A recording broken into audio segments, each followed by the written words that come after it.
nota que no solamente domina la parte teológica, ¿no? Como obviamente debe de ser, sino también hace alusión a la parte filosófica, ¿no? En ese sentido, me llamó mucho la atención la dualidad que existe entre la filosofía y la teología, y que ambas se conjugan, por ejemplo, en la búsqueda de la verdad.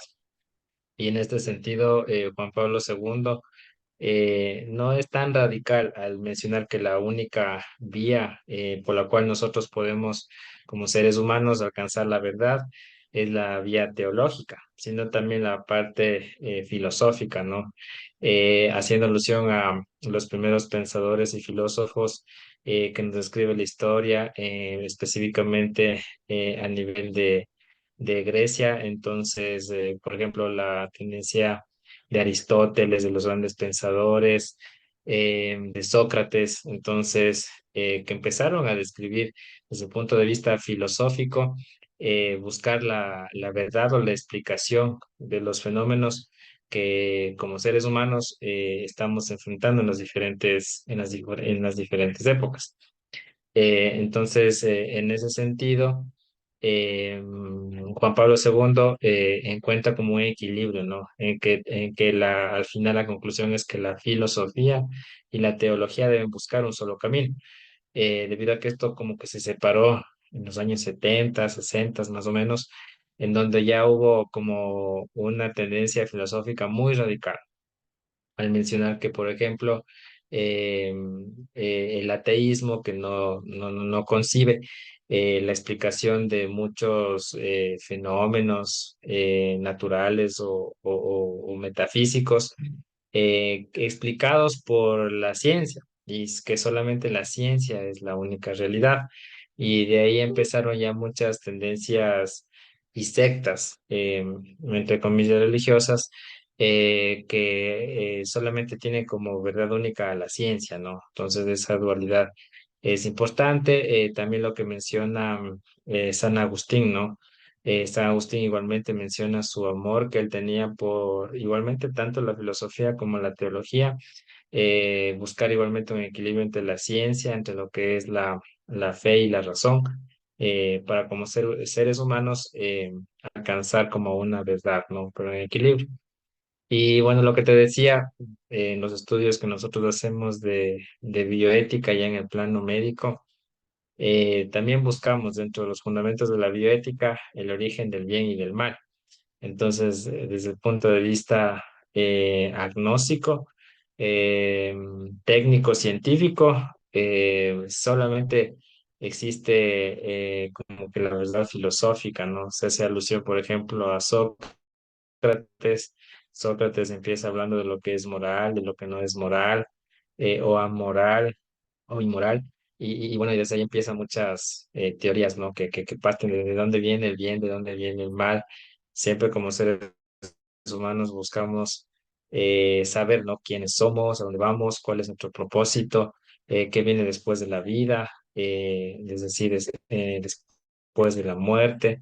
Entonces, eso nos llevará como seres humanos, tanto la parte científica como teológica. Eso es lo bueno, ¿no? De encontrar como un equilibrio. Y como te menciono, me encanta cómo escribe Juan Pablo II. Realmente es un autor muy leído para poder también establecer todo lo que él menciona en el capítulo. Eso que Yo estoy para Dieguito. Muy bien, muy bien. Edgar, ¿tal vez leíste eso? Sí, sí, muy buenas noches con todos. Sí, bueno, a mí ya había leído un poco sobre esto antes, pero igual me lo volví a leer para ver si mi comprensión, porque esto yo lo leí hace mucho tiempo, entonces quería ver si mi comprensión después de las clases que tuvimos aquí es la misma. Lo que a mí me llama la atención de la introducción de la carta encíclica es que siempre es el estudio de la humanidad por la búsqueda de su verdad y la confrontación con las preguntas fundamentales que siempre uno como ser humano se hace sobre la existencia. Eso es lo que nos manifiesta en la introducción. Se destaca la importancia de lo que es la autoconciencia personal en el viaje con la pregunta de conócete a ti mismo, ¿no? Hay que conocernos a nosotros mismos y eso es fundamental en el contexto de la introducción, porque se señala que a lo largo de la historia, siempre en las culturas que son diversas y las tradiciones, han surgido siempre las preguntas sobre cuál es el origen de mi universo, el destino, por qué existe el bien, por qué existe el mal, habrá la vida después de la muerte o qué pasa después de que nosotros ya morimos. Y esa, independientemente de la religión que se tenga, son las preguntas que casi siempre uno como humanidad se hace, ¿ya? Entonces, en esto destacan las obras de los filósofos y poetas, que siempre también los poetas en sus temas líricos han querido enfatizar esto sobre el amor y el odio que existe entre la vida y la muerte, entre la religión y la filosofía. Entonces, la iglesia se presenta como una parte integral del camino de la búsqueda de la verdad en la diaconía de la verdad. Entonces la iglesia reconoce la contribución que hace la filosofía para explorar estas preguntas fundamentales sobre el sentido de la vida, pero perdón, se enfatiza también la importancia de la razón y la comprensión de la fe para comunicar la verdad del evangelio, la verdad del evangelio. Es decir, se menciona la necesidad de reflexionar sobre la verdad en un contexto contemporáneo. O sea, la verdad de la búsqueda de la verdad puede ser oscurecida por los pensamientos filosóficos también que dan solo fe a la razón, o sea, que le dan solo la veracidad a la razón. Entonces se critica la tendencia de la filosofía moderna al centrarse el conocimiento humano y descuidar la diferencia entre la verdad trascendental. ¿Cuál es la verdad trascendental? La que nos da la fe, la que va más allá de lo que es la ciencia y la razón. Ujú. Bueno, eso es lo que yo entendí más o menos de parte de la introducción. De ahí en el capítulo 4 es lo que el Papa Juan Pablo II explora la relación que existe entre la fe y razón, entre la fe y la razón. Entonces se destaca que la fe y la razón no son enemigas, sino que se deben trabajar juntos para alcanzar la verdad completa, como quien vendría a decir la iluminación. Entonces aquí también destacaba una parte en la que decía que la fe y la razón son como las dos alas que tiene el ser humano para poder alcanzar la verdad. La una ala es la fe y la otra ala es la razón, como las dos alas que tendría aquí. Entonces el Papa destaca que la fe y la razón se complementan y no deberían separarse, porque la fe no es irracionalidad, sino que va más allá de lo que la razón puede alcanzar por sí sola. Es decir, la fe nos ayuda a llegar más allá de lo que la razón nos da. Ya, entonces, en resumen, más o menos del capítulo 4, a mi modo de ver, se aborda lo que es la armoniosa relación que hay entre la fe y la razón. Más que todo destaca su complementariedad, que no son dos entes aparte, sino que uno necesita los dos para alcanzar la verdad absoluta. Ya, entonces la importancia de la colaboración de estas dos tiene que estar presente en el ser humano como las dos alas para la búsqueda de la verdad. Eso es lo que yo entendí del capítulo 4. Mm. Ya, muy bien. Tal vez alguien leyó sobre el capítulo 11 de la Carta a los Hebreos, que también es complementario a esto que hemos estado viendo. Alguien que me comente así a breves rasgos. ¿Qué le impactó?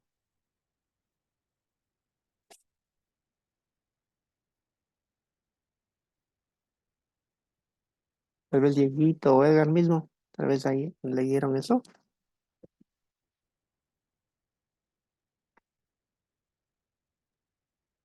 Sí, ahí Huerta nos habla de la fe, ¿no? De los grandes profetas, ¿no? Como Abraham, Moisés, de lo qué significa en Rahab y cambio la fe. Mordecai. La fe consiste en creer en algo que no es visible, no es tangible, no es palpable. Ellos creyeron en el Antiguo Testamento en promesas que les hizo Dios. Por ejemplo, de que iban a tener la tierra prometida. En el caso, por ejemplo, de Abraham, ¿no? De que Dios hace esas promesas, ¿no? De que de él iban a nacer grandes ¿no? y numerosas generaciones a través de él, a través de su esposa. Y ellos como que en el plano del ser humano, ellos no creían eso. ¿Por qué? ¿Por qué no creían eso? Porque biológicamente era imposible que considerada su esposa como estéril pudiesen tener hijos y descendencia, ¿no? Pero Dios dijo que les hizo una promesa y ellos, a la vez que como seres humanos, al inicio no creían, pero después por su fe llegaron a tener grandes cosas, ¿no? Por ejemplo, la fe igualmente que tuvo, o sea, lo que creyó el llamado de Noé cuando le anunció el gran diluvio y él hizo la barca, ingresó a su familia, a las especies animales, como nos describe el Antiguo Testamento. Igual, eso lo hizo porque recibió un mensaje de Dios y la fe, el que él le tuvo a Dios, que en ese entonces las demás personas se burlaron de él, de que no, nunca iba a haber un gran diluvio y que lo que él está haciendo estaba mal. Entonces, pero sin embargo, a pesar de esas circunstancias, él hizo todo eso y la fe es lo lo que le llevó, ¿no? Y muchas de las veces también la conclusión de este pasaje bíblico es que las recompensas de estos grandes profetas no las vieron en vida, sino las recompensas después de su muerte. Y la fe les llevó a eso, a no quebrantarse, a pasar muchas adversidades en todo lo que ellos vivieron, como lo describe la Biblia, ¿no? Edgar, ¿tal vez algo que agregar?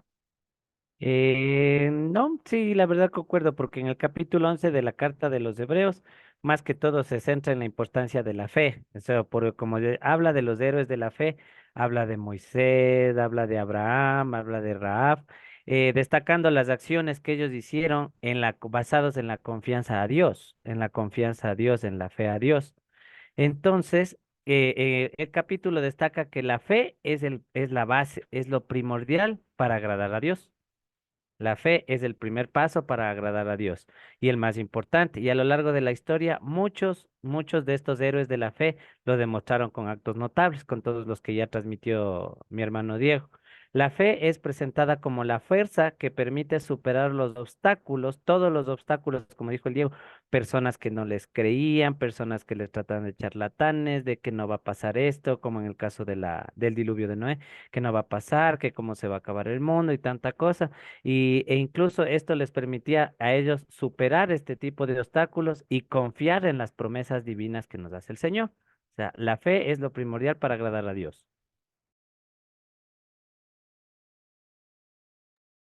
Muy bien. Entonces, miren que nosotros acá hemos tenido esta pequeña tarea para básicamente ir reforzando lo que ya hemos dicho.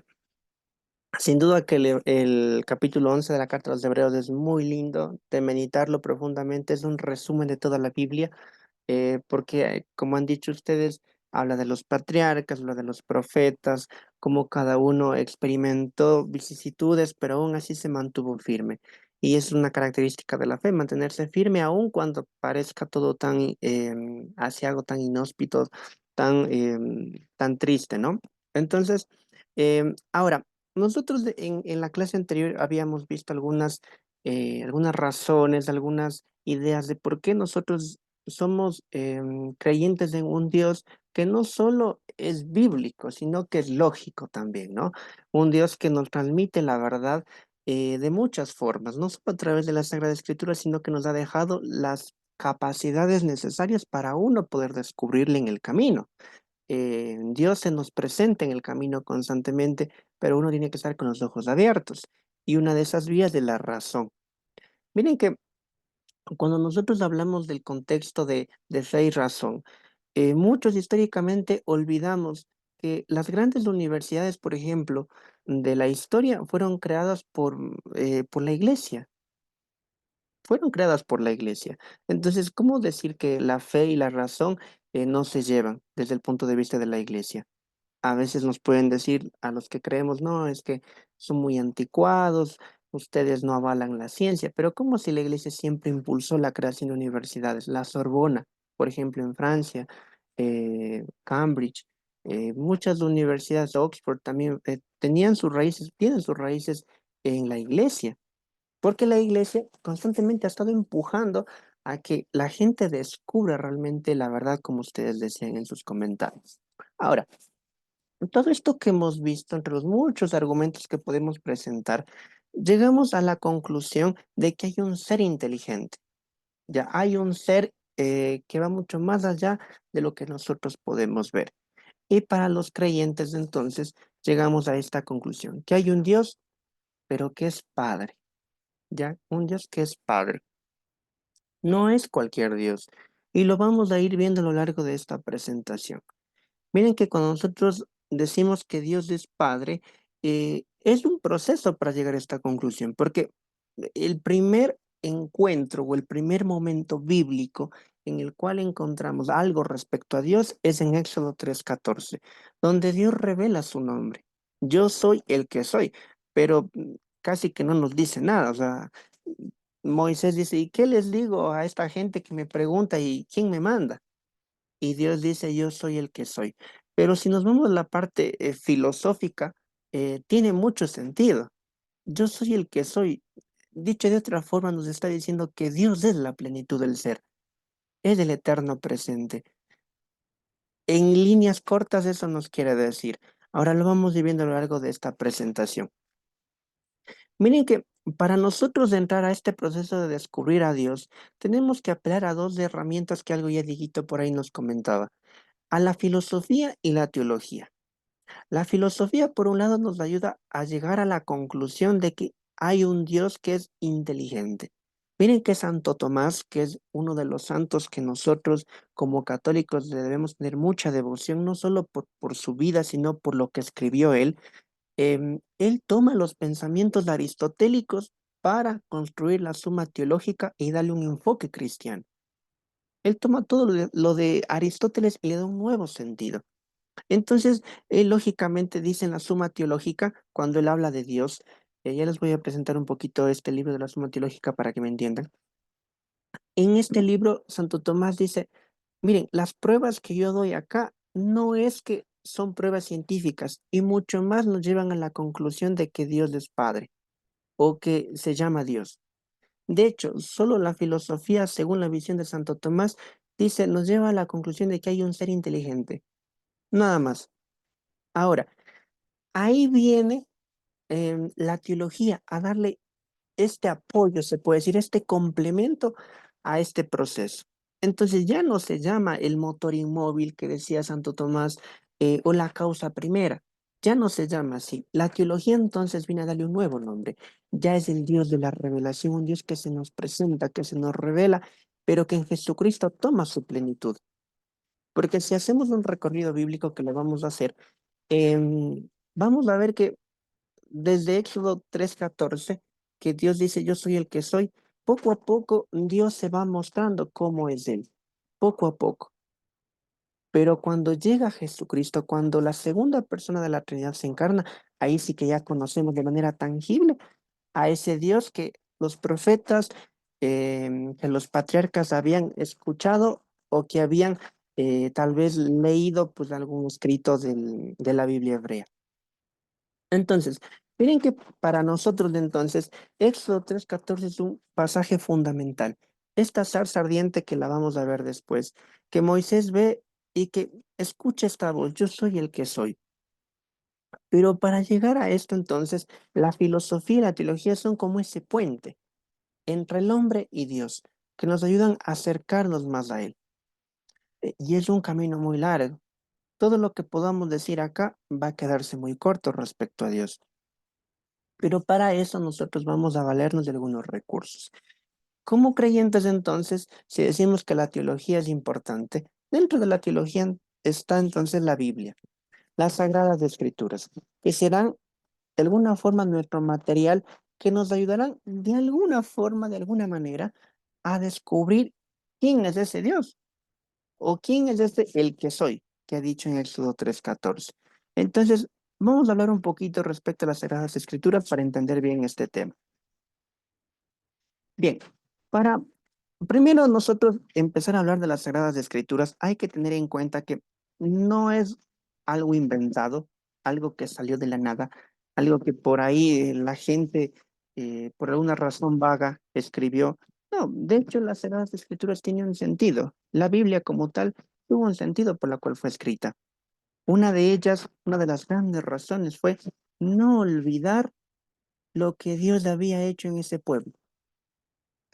Dicho de otra forma, no olvidar esas hazañas que Dios hizo en el pueblo.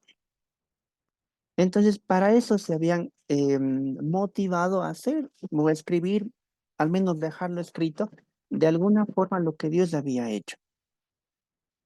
Ahora, las Sagradas Escrituras no es que son simplemente palabra de Dios, también son palabra humana, son palabras humanas.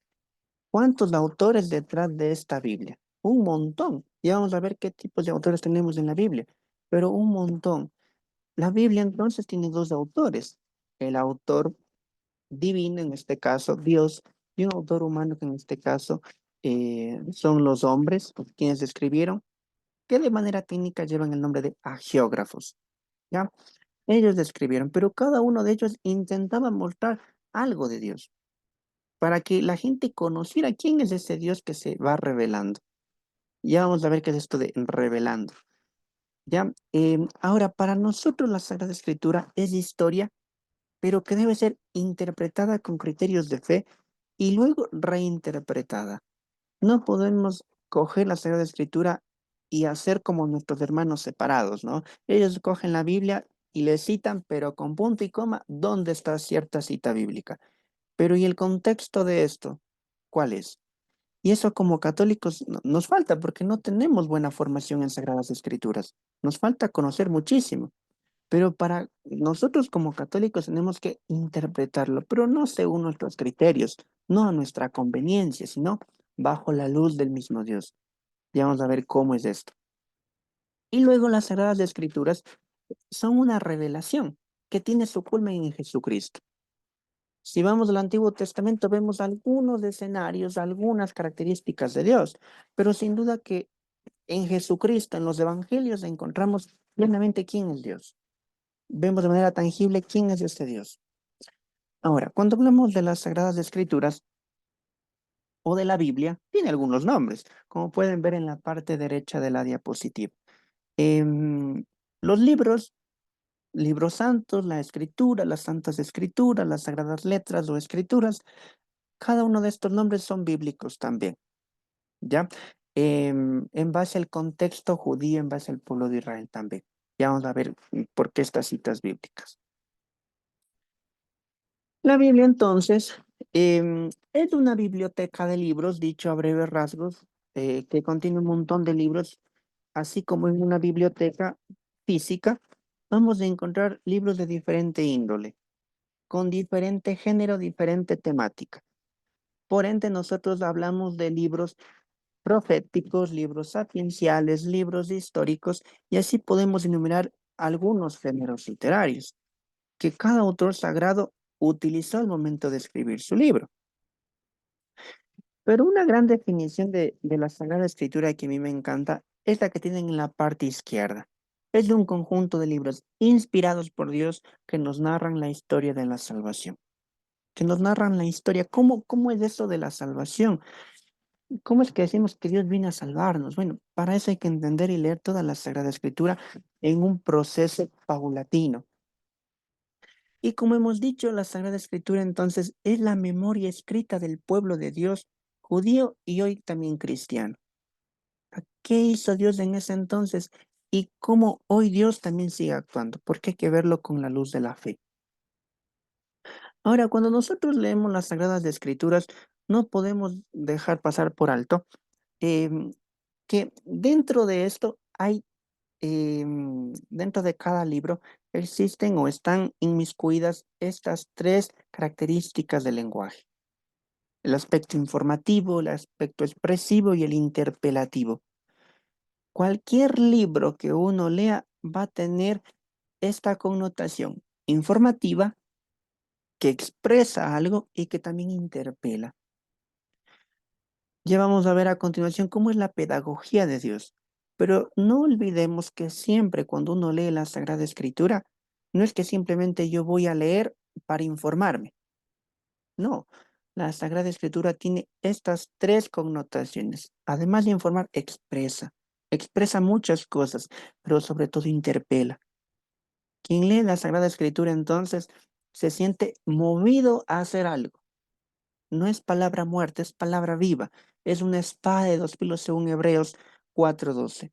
Una espada de dos filos que constantemente nos invita a hacer algo, ¿ya? Pero obviamente, para entender esto, em, Dios nos va mostrando por qué debemos hacerlo, sin dejar de lado que esta palabra de Dios tiene como esta íntima unión entre la parte informativa, expresiva e interpelativa.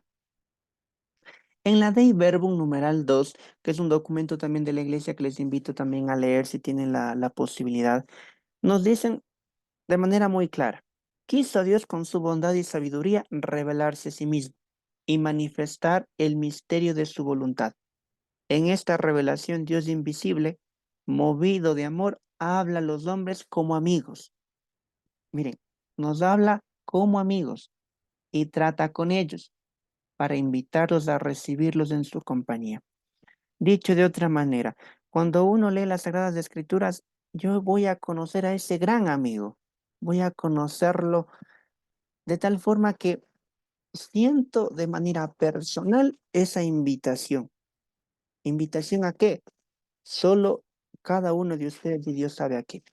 Puede ser una invitación a ser un buen padre de familia, a ser un buen matrimonio, a ser un buen sacerdote, qué sé yo, a ser una buena religiosa. Solo Dios sabe a qué. A ser un buen profesional también. Pero miren que Dios nos habla como amigos y nos ojo, invita a recibirlo en su compañía. Nos invita. Dios le encanta invitarnos. Ya depende de uno si uno acepta la invitación. Entonces, en estas citas bíblicas que ustedes tienen en su pantalla, pueden darse cuenta de manera individual estas características del lenguaje. Ya la parte informativa, expresiva e interpelativa. Ahora, siempre es bueno recordar que las Sagradas Escrituras intentan revelar. Cuando yo digo revelar, entonces es mostrar algo que está oculto. Podemos hacer un símil, como cuando se corre el telón en una obra de teatro y aparecen ahí ya en escenario los diferentes personajes. Asimismo con Dios. Es decir, ese Dios que estaba escondido, que solo hablaba, poco a poco se va mostrando cómo es Él. Es decir, pasamos de un Dios escondido a un Dios revelado. Pero sin duda que este proceso de revelar, de revelación, tiene algunos elementos. Por ejemplo, la iniciativa. Dios siempre sale a nuestro encuentro. No podemos decir que es que yo escogí a Dios, porque Dios ya me escogió primero. Él ya me pensó desde mucho antes, desde muchísimo antes. Él siempre sale a mi búsqueda, a ver si yo le regalo un poquito de mi atención, de mi tiempo. Y lo vamos a ver desde las Sagradas Escrituras. Luego, ¿cuál es el objeto de esta revelación? Nuestro Señor Jesucristo. Conocerlo a Él como imagen visible de ese Dios invisible. Luego, ¿para qué Dios entonces se revela? Para salvarnos. No hay otra función más que para salvarnos. Para eso tenemos la Sagrada Escritura, para conocer la historia de la salvación. Ahora, ¿bajo qué medios? Bueno, obras y palabras unidas. ¿A qué me refiero con esto? No es un Dios que simplemente dice las cosas y no las pone por obra. De hecho, dentro de la teología bíblica se habla de esta trilogía que tienen en la parte derecha. Palabra, obra y palabra. Es decir, Dios anuncia que va a hacer algo, luego lo cumple y luego vuelve a anunciar algo. Vamos a verlo de manera clara en Éxodo 3, del 7 al 10. Busquemos en nuestras Biblias entonces, por favor, Éxodo 3, del 7 al 10. Y luego vamos a buscar también Éxodo 13, del 17. Bueno, ese es mucho. Vamos a leer desde el capítulo 13, versículo 17, hasta el 14, 31. Y luego también Éxodo 16. A ver, Dieguito, tú ayúdame con la primera, ¿ya? Edgar, ayúdame con la segunda. Y yo busco la tercera. A ver, dijiste Éxodo 13 Éxodo y 3, 17. Éxodo 3, Éxodo Eso 3, desde el 3 al 10 te toca a ti, Diego. A mí me del 7 toca al 10. Éxodo del 14 al 31. vocación de Moisés. Ya, a ver, Dieguito, tú busca la primera que dice palabra, es decir, Éxodo 3, del 7 al 10. Edgar, entonces, Éxodo Éxodo 3 del 7 al 10. 13. Ajá. Edgar, entonces, Éxodo 13, versículo 17 al 14:31. Y yo busco la última.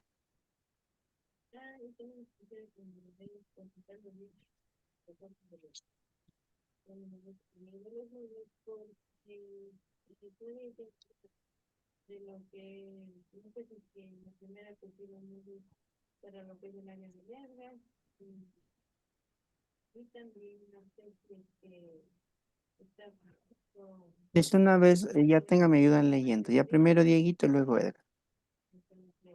Ya, entonces me dijiste Éxodo 3 capítulo 7 versículo 3 7. Capítulo 3, versículo del 7 al 10. Ya. Dice, el Señor le dijo, he visto la opresión de mi pueblo en Egipto, he oído sus quejas contra los opresores que he fijado en sus sufrimientos, me he fijado en sus sufrimientos y he bajado a librarlos de los egipcios, a sacarlos de esta tierra para llevarlos a una tierra fértil y esta y espaciosa tierra que emana leche y miel, el país de los cananeos, hititas, amorreos, fereceos, heveos y jebuseos. La queja de los israelitas ha llegado a mí y he visto cómo los tiranizan los egipcios. Y ahora anda, yo te envío al faraón para que saques a Egipto a mi pueblo, a los israelitas. ¿Hasta ahí? Ujú. Ya, Ya. Edgar. Ya, no sé si estoy bien del Éxodo 13, del 17 hasta el 14, ¿verdad? Del 17, ajá, hasta el capítulo 14, versículo 31. Ya, no sé si estoy bien. Es la que empieza de hacia el Mar Rojo, ¿no? A ver, ajá, Ya. Hacia el Mar Rojo, cuando el faraón dejó marchar al pueblo, Dios no los guió por el camino de Palestina, que es el más corto, pensando que si se veían atacados, se arrepentirían y volverían a Egipto. Por eso Dios hizo que el pueblo diese un rodeo por el desierto hacia el Mar Rojo. Los israelitas habían salido de Egipto muy bien equipados. ya. Sigue nomás hasta el 20, ¿ya? Sí, me quedé, a ver, muy bien. Equipado. Equipados, ya. Moisés tomó consigo los huesos de José, como se lo había hecho jurar a los israelitas. Cuando Dios se ocupe de ustedes, se llevarán mis huesos de aquí. Partieron de Sucot y acamparon en Etán, al borde del desierto. El Señor caminaba delante de ellos del día en una columna de nubes para guiarlos, de noche en una columna de fuego para alumbrarles. Así podían caminar día y noche. No se apartaba delante de ellos ni la columna de nubes del día ni la columna de fuego de noche. Ya, hasta ahí nomás quedémonos. Ujú, Porque con esto está bastante claro. ujú. Miren lo que nos acaban de leer. El Señor caminaba delante de ellos. Dieguita nos había comentado que decía que Dios se sentía familiarizado con el dolor del pueblo y había dicho que va a hacer algo, ya parafraseando un poco, que va a hacer algo. Y acá dice que los empieza a guiar y va delante de ellos de día en una columna de nubes para guiarlos y de noche en una columna de fuego para alumbrarles. Miren, o sea, no solo es decir que voy a hacer, es realmente hacerlo, así como lo vemos en Éxodo 13. Ahora, luego el Señor también dice algo muy peculiar. Voy a leer.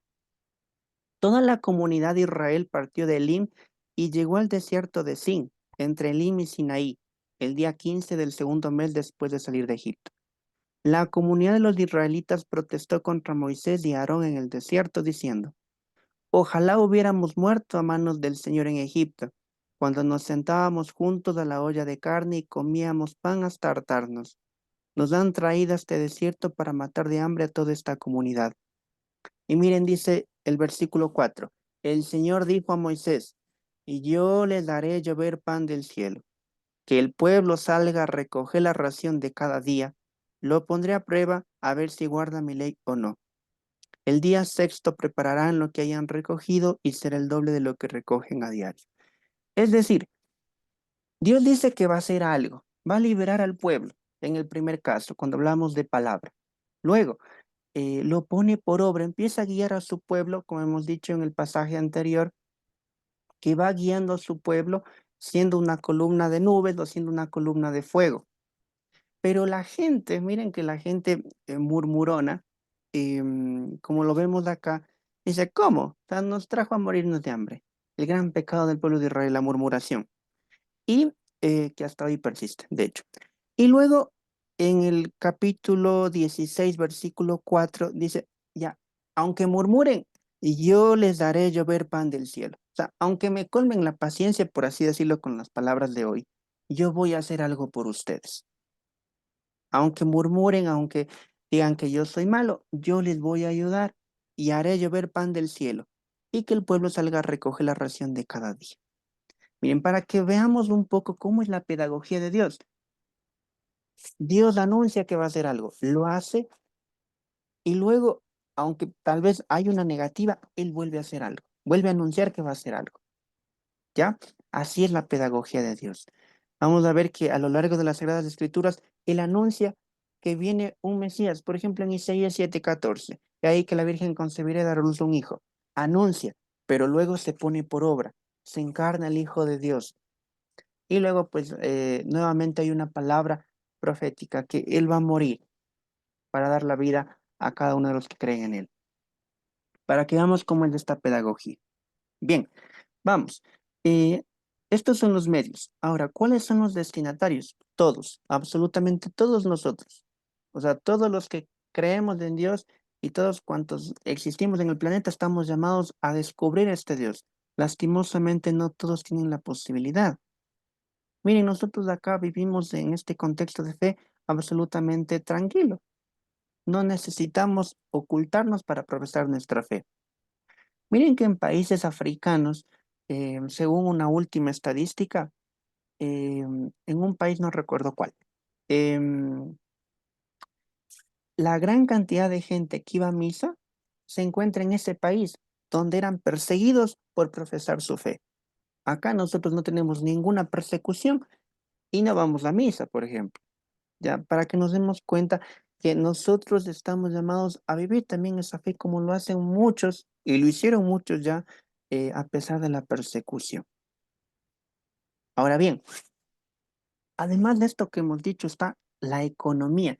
¿Qué es esto de la economía? Que la economía es progresiva. Cuando hablamos de economía se refiere entonces al contenido de la revelación, a todo lo que se refiere respecto a la revelación, que es progresiva, es decir, que es paulatina. Miren que si yo, por ejemplo, cojo el pasaje de Génesis 9, si no estoy mal, del diluvio, o Génesis 10, no recuerdo exactamente el diluvio, Génesis, Génesis 6, perdón, Génesis 6, donde vemos que Dios dice, o sea, ya estoy, voy a poner estas palabras, ¿no? Ya estoy cansado de esta gente perversa que no hace caso de mis palabras. Voy a mandar un diluvio y destruiré de todo. A Dios se enoja. Pero si uno se queda con esta faceta de Dios de enojón, iracundo, uno dice, uy, qué miedo, o sea, Dios me va a partir con un rayo. Y en realidad cuando vamos avanzando, leyendo las Sagradas Escrituras, vemos que ese Dios que parece iracundo también es benevolente. Pero es un proceso para llegar a descubrir esto. Y luego está el mediador y la plenitud. Es decir, gracias a Jesucristo, que es la plenitud y a la vez es mediador de la revelación, podemos conocer a ese Dios que nosotros llamamos Padre. Lógicamente, todos estos elementos que hemos visto nos invitan a una respuesta que en sus pantallas tienen con letras grandes. La fe. La fe es esa respuesta de darlo todo por el todo por Dios, aunque yo no vea, como decía en la carta a los hebreos. Esa certeza de creer en algo que yo no veo. Pero para eso debe haber una entrega total, libre. Recordemos que es un don de Dios porque Dios lo da en el bautismo y que debe ser una fe vivida en una dimensión dinámica. No me puedo quedar yo solito viviendo la fe y que mi esposa, mis hijos se vayan a la paila, por decirlo de alguna manera. Tengo que compartir eso que he recibido. Como dirá el Evangelio, lo que recibiste gratis, dalo gratis. Compártelo. De ahí que la dinámica eclesial es importante. Si nosotros viviéramos aislados viviendo nuestra fe, no tendría sentido. Qué bonito cuando alguien viene y me enseña sobre la fe, algo que yo no sabía, y me ayuda a vivir de mejor manera mi fe. O qué sé yo, a mí me toca guiar a otros, tal vez aconsejar. En definitiva, entonces, vemos que la Sagrada Escritura es un texto que nos remuestra ese Dios que rompe el silencio, que deja todo ese silencio para mostrarnos quién es Él, para que lo conozcamos. Es como cuando uno empieza a conocer a alguien, ¿no? Esa persona sale de su comodidad y uno le invita a un café y dice, claro, vamos a un café y obviamente lo van conociendo, se van conociendo las personas, pero obviamente la persona tiene que salir de su comodidad de estar en la casa pues, tranquila sin hacer nada. Así mismo el Dios sale de esa comodidad, entre comillas. ¿Para qué? Para que lo podamos conocer. Ahora, cuando nosotros hablamos de la Sagrada Escritura, no podemos dejar pasar por alto esta distinción muy importante entre tradición con T mayúscula, como la tienen acá en negrilla, y tradición con T minúscula. ¿Por qué? Porque miren que Jesucristo no nos mandó a escribir nada. Él no dijo que escriban la Biblia. En ningún pasaje bíblico está esto. Pero obviamente la gente lo hizo para conservar la unidad del testimonio, de las historias, porque puede ser que uno cuente una versión, el otro cuente otra versión y se tergiversa la historia. Entonces, cuando nosotros hablamos de tradición, se refiere primero que nada a esa tradición oral, es decir, el transmitir de manera oral aquello que Dios le había hecho en el pueblo. Así fue, digamos, el primer momento o la primera versión de la Biblia. Era simplemente transmitido de boca en boca, como que fuera un chisme, para que me entiendan. De boca en boca se iba pasando lo que Dios le había hecho. Pero ¿qué era transmitido? Obviamente, en la persona de Jesucristo. O sea, ¿quién era Él? ¿Qué había hecho Él? San Pablo, cuando va a evangelizar, él transmite el querigma, es decir, el anuncio de que Jesucristo murió y resucitó. Entonces, cuando hablamos de tradición es de ese contenido, ya ese contenido de lo que hizo Dios, lo más importante que se fue pasando de boca en boca y que ya luego se puso por escrito siglos después, muchísimos siglos después. Miren que como les pongo en la parte inferior, la Biblia nace de esta preocupación de que el pueblo tenía por no olvidar jamás el pasado y no perder su identidad. Estaban preocupados. ¿Qué iba a pasar con las generaciones futuras? Que tal vez no se iban a enterar de que había un Dios que hizo proezas por el pueblo. Entonces, para eso se escribió la Sagrada Escritura. Pero antes de eso fue todo de manera oral. Esto es tradición con T mayúscula. Pero luego pasamos a la tradición con T minúscula, que sin duda no es algo querigmático, no es algo fundamental, es más bien el proceso. Por ejemplo, si hablamos hoy en día de tradición, de seguro se nos viene a la mente cosas muy negativas. O por ejemplo, hablar de a la procesión de, no sé, de Cristo el Consuelo o la procesión de la Virgen de Lourdes, por poner un ejemplo. Esas serían las tradiciones de hoy, pero asimismo habían tradiciones de antes, pero que lógicamente estas tradiciones eran secundarias. No es que era realmente sustancial. La tradición oral o la tradición con T mayúscula sí que fue o sí que es importante, porque para nosotros los católicos es una de las fuentes de la revelación. No solo la Sagrada Escritura, sino que también la tradición. Entonces, para que no se olviden la distinción entre estas dos cosas, tradición con T mayúscula entonces es el contenido y por otro lado la tradición con T minúscula es el proceso, como yo transmito aquello que pasó. ¿Hasta ahí alguna duda? ¿Está claro todo? ¿Me van confirmando de alguna forma? Que no les veo. ¿Está súper claro? ¿Sí? O ya se perdieron. Ya, muy bien, muy bien. Ya, muy bien. Entonces, sigamos. Entonces, cuando uno lee las Sagradas Escrituras, debe tener en cuenta esto, que antes de ser escrita fue oral. Ahora, esta Sagrada Escritura no es un libro de recetas, no es algo mágico que a uno le cambia la vida. Es un proceso también, pero no podemos dejar pasar por alto que la Sagrada Escritura está condicionada al espacio, a la cultura y a ciertos problemas concretos de la época. Si hoy, por ejemplo, buscamos en la Biblia, vemos, por ejemplo, las plagas de Egipto, y dice, chuta, la plaga de langostas y otra plaga y todo esto. Hoy en día no hay ese tipo de plagas, hay otro tipo de plagas. Fue en un lugar en concreto escrita la Biblia, o en algunos lugares en concreto, o al menos en una región en concreto, con una cultura propia, que si la aplicamos acá en Ecuador nada más, no va a compaginar, son totalmente diferentes. Pero entonces, ¿y eso a mí cómo me sirve? Si fue escrita en otro contexto, en otra cultura, bueno, ya lo vamos a ver.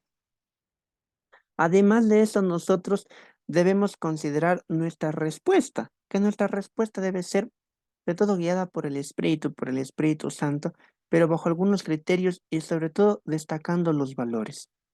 Es decir, cuando uno lee las Sagradas Escrituras, si por ejemplo lee, aquí que tengo abierto en mi Biblia, el capítulo 16 del Éxodo, cuando dice, yo les haré llover pan del cielo, o sea, hoy no es que va a caer pan del cielo, o sea, no va a pasar esto. Pero si yo descubro el espíritu, el criterio que me está dando la palabra de Dios y los valores que me quiere inculcar, entonces ahí le estoy dando vida a la Sagrada Escritura, pero vida en mí. Porque si entonces dice, yo les haré llover pan del cielo y que el pueblo salga a recoger la ración de cada día, entonces uno se pone a pensar y dice, a ver, si a este Dios que hasta cierto punto uno lo ha negado, lo ha abandonado, lo ha dejado de lado, resulta que este Dios no se cansa, constantemente me busca.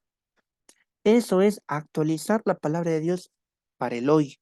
Tal vez hoy no hablamos de maná, de codornices, pero sí que podemos descubrir el espíritu del Evangelio, el espíritu de la palabra de Dios y aplicarlo hoy a nuestra vida.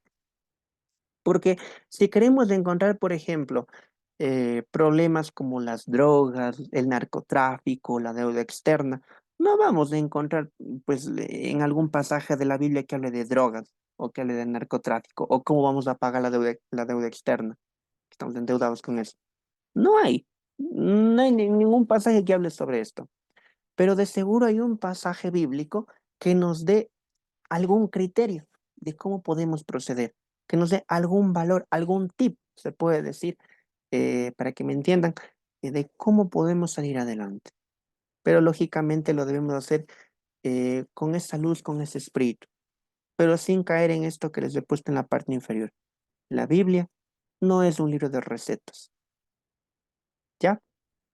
Ahora, mucha gente cuando lee las Sagradas Escrituras dice, pero, a ver, acá me dice una cosa, acá me dice otra cosa, me dice en cierto lugar y acá me dice que, no sé, Noé tuvo como 300 años y luego acá me dice que Isaac vivió 150 años. O sea, ¿cómo es eso posible? Bueno,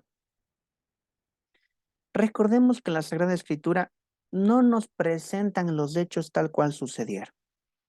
Por ejemplo, si nos ponemos a analizar simplemente los cuatro evangelios, Mateo, Marcos y Lucas, vamos a encontrar que entre ellos hay como unas pequeñas dicotomías, pero no porque el uno tenga razón en lugar del otro, para nada, sino que cada uno presenta su versión intentando destacar la persona de Jesucristo y lo que hizo. Aquí incluso podemos hablar de la finalidad o del propósito por el cual fue escrita.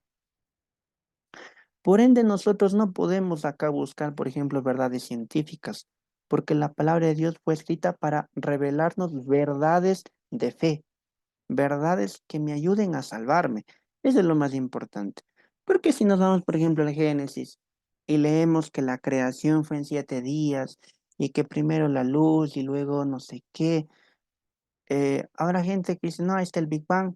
Habrá gente que diga que no, es un invento de algún científico, yo qué sé. Nos vamos a contraponer en este sentido. Entonces siempre es bueno recordar que la Sagrada Escritura no me presenta los hechos con punto y coma, no me dice así tal cual pasar. Lo que sí intentan demostrar de alguna manera es la verdad que a mí me va a servir, aquello que yo necesito, ¿ya? Por ejemplo, cuando uno lee el Evangelio también, al que encuentra es que el niño Jesús se bañaba en agua de manzanilla. No hay, o sea, no hay ningún dato así. Pero sí me dice que el niño Jesús se perdió en el templo cuando tenía 12 años. Entonces lo que intenta es acá descubrir la palabra de Dios, pero sobre todo bajo discursos carismáticos y misioneros. Es decir, cada discurso intenta recalcar que Jesucristo padeció, murió y resucitó, que ese es el carisma, ¿ya? Ahora bien, también es importante tener en claro algo. Nuestra idea de libro hoy es diferente a la idea del libro de antes. Hoy uno cuando abre un libro, pues primerito se encuentra con el nombre del autor. Pepito del Rocío, autor del libro Dios te ama. Ya, muy bien. Hasta código, cuando uno coge algún libro, hasta acá tiene el código, ya. Pero resulta que en el tiempo, cuando se escribió la Sagrada Escritura, no fue así. La idea no fue así. Hoy en día tenemos esta visión individualista, estática. Es uno el autor, son dos los autores, tres los autores y hasta ahí. Los tres son y no se puede agregar ningún otro. Pero en ese tiempo, construir un libro o escribir un libro era una idea más social y dinámica. Podían escribir algunos sin problema.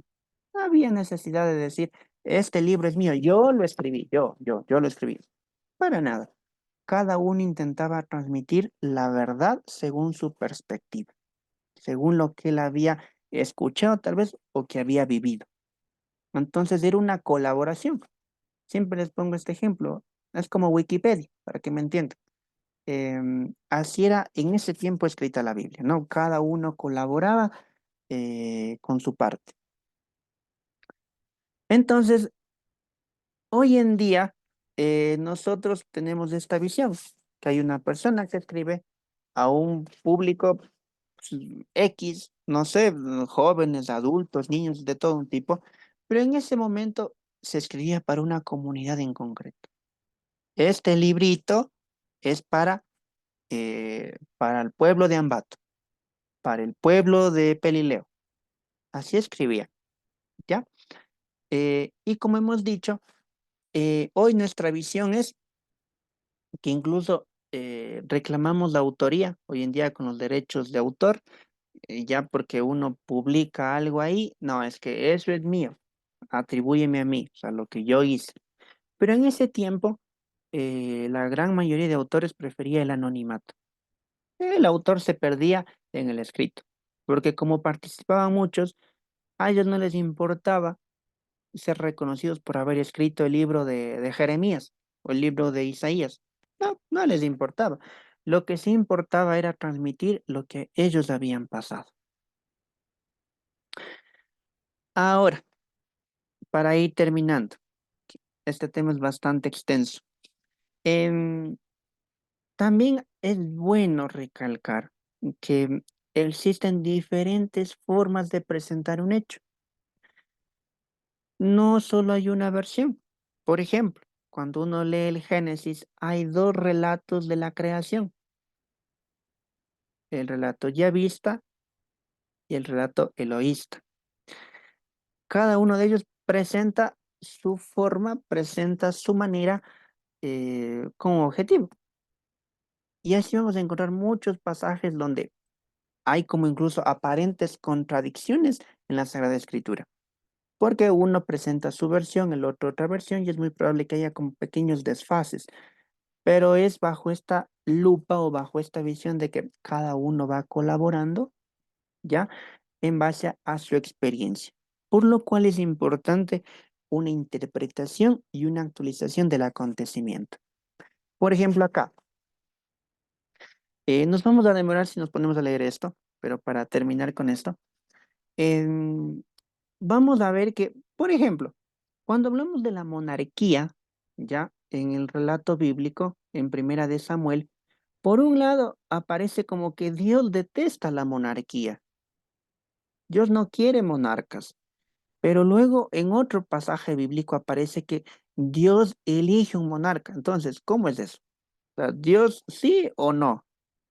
Pero para que tengamos en cuenta que es una contradicción aparente. Ahora, acá en el caso de la libertad humana, que es otro tema bastante apasionante, acá dice esa postura negativa, como pues Dios es el que nos va controlando, digámoslo así, el que todo tiene bajo sus manos, pero hay otra postura que en cambio Dios nos deja a criterio de cada uno. Entonces, ¿qué mismo? O sea, ¿somos libres o no somos libres? Y por último, ya en el Nuevo Testamento, esta petición del reino también. Ahora, cada uno de estos pasajes bíblicos les voy a dejar de tarea para que se den cuenta de esto. Ya les voy a mandar por el grupito para que simplemente analicen qué me dice acá y qué me dice en el pasaje de acá. Y para ver estas contradicciones aparentes nada más, aparentes, porque como hemos dicho, cada autor intenta presentar su versión en la mejor forma posible, destacando a Dios como ese gran artífice. Y también es importante mencionar que un libro de la Sagrada Escritura puede ser escrito no solo por uno, sino por varios autores. Por ejemplo, el libro de Isaías, que fue escrito pues, por algunos Isaías, 4 Isaías, si mal no recuerdo. ¿Ya? Entonces, quedémonos acá. ¿Alguna duda hasta acá? ¿Está claro todo? ¿Me he hecho entender? Sí, sí, no, ya se durmieron. Sí, Muy bien, muy bien, muy bien. Sí, todo bien. Ya, listo. Esto es importante antes de entrar a descubrir ese Dios Padre, porque no tenemos otra fuente, como hemos dicho al principio, que la Sagrada Escritura. Ya tenemos que ir manejando un poquito esto, entender estas connotaciones, estos primeros conceptos, para luego pasar a descubrir ese Dios Padre. Porque ahí sí vamos a manejar la Biblia de atrás para adelante y no quiero que se me pierdan en esto. Me van a decir, ¿y por qué acá dice esto y luego acá dice esto? Bueno, para esto es esto. ¿Ya? Listo. Entonces yo les voy a mandar de tareita nada más de esto, que lean, contrasten los dos pasajes bíblicos y con eso bastaría. ¿Ya? Terminemos con una oración. No sé si alguien de ustedes me ayuda haciendo una oración breve. ¿Algún voluntario o yo elijo?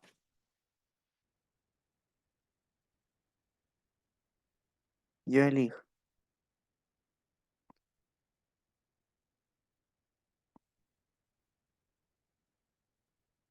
A ver, Dieguito, tú estás entrenado ya. Bien, nuestro amado Padre, te damos gracias, Señor, por la oportunidad que hemos tenido en este momento de compartir tu palabra a través de estos medios digitales, oh Señor. A pesar de que vivimos en un mundo tecnológico, a través de estas conexiones, tu palabra es inmortal.